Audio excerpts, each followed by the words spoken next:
انتہا پسندی سے جڑی دہشت گردی کے خلاف توانا آواز اور توانا قوت اس وقت دنیا کی نظروں سے دیکھ رہی ہے۔ ہمارے حریف بھی اور حلیف بھی۔ یہ اس آرٹیکل کو اگر آپ پڑھیں تو بہت واضح طریقے سے آپ کو سامنے آ جائے گا کہ ان کا پرسپیکٹو اس وقت کیا ہے۔ پاکستان کی فوج دنیا کی واحد فوج ہے جس نے وار اگینسٹ ٹیرر جیتی ہے۔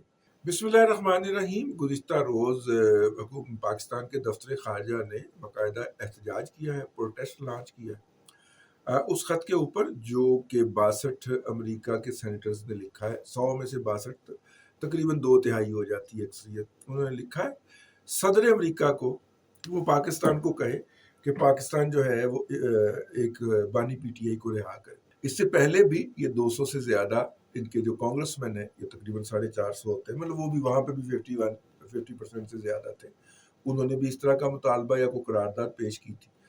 یہ قراردادیں یا یہ جو ہیں یہ نہ یہ لیٹر جو ہے نہ یہ امریکن حکومت کے اوپر بائنڈنگ ہے، پاکستان حکومت تو اس کے بعد آئے گی۔ اس کی اہمیت تب ہو سکتی ہے، اور میرا خیال ہے کہ ہم پاکستان کے دفتر خارجہ نے کچھ اوور ریئیکٹ کر دیا۔ اس کی اہمیت تب ہوتی جب صدر بائیڈن صاحب اس کے اوپر اپنا کور لیٹر لگاتے اور حکومت پاکستان کو یا اپنے دفتر خارجہ کو کہتے کہ حکومت پاکستان کے ساتھ یہ معاملہ ٹیک اپ کریں۔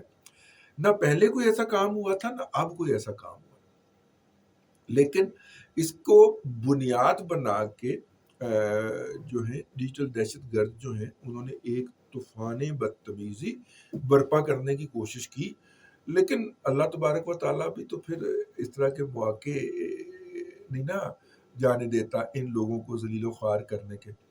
یونیٹیک جی ایک میگزین ہے، امریکہ میں چھپتا ہے، نارملی دفاع کے حوالے سے اس میں خبریں ہوتی ہیں، اور شنید یہی ہے، کہا یہی جاتا ہے کہ پینٹاگون کی حمایت اس کو حاصل۔ اس کے اندر ایک آرٹیکل چھپا ہے، اور وہ آرٹیکل ہے کہ انتہا پسندی سے جڑی دہشت گردی کے خلاف توانا آواز اور توانا قوت۔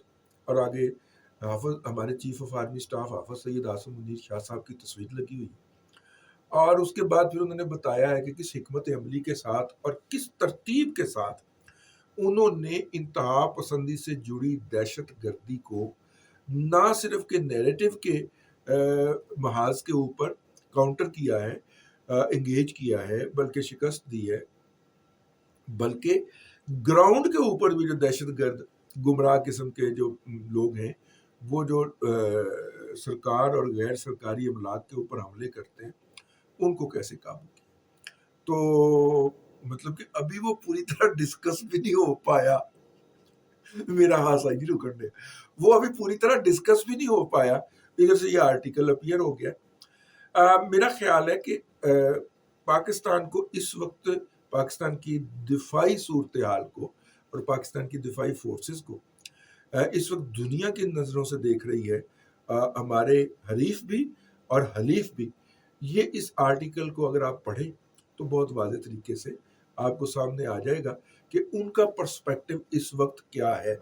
پاکستان کی فوج دنیا کی واحد فوج ہے جس نے وار اگینسٹ ٹیرر جیتی ہے، دہشت گردی کے خلاف جنگ جیتی ہے، ورنہ نیٹو اور امریکہ کی افواج جو ہیں انہی سے معاہدہ کر کے واپس گئی ہیں جن کے خلاف وہ دہشت گردی کا الزام لگا کے اس کو ختم کرنے کے لیے میدان میں اترے تھے، انہی سے معاہدہ کر کے انہوں نے وہاں سے مراجعت اختیار کی ہے۔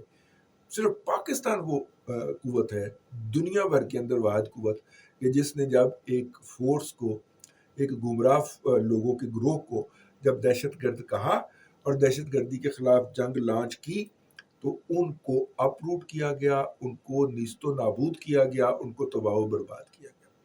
اگر اس وقت پاکستان سے بھاگنے والے ان دہشت گرد عناصر کو افغانستان کے اندر نیٹو افواج پناہ نہ دیتی تو اس خطے سے دہشت گردی کا مکمل خاتمہ ہو چکا ہوتا۔ بہرحال دیر آئد درست آئد، اب ہم مستقبل قریب میں بھی اس فتنے کا، جس کو ہم فتنہ خوارج بھی کہتے ہیں، یہی اشر ہوتے ہوئے دیکھ رہے ہیں۔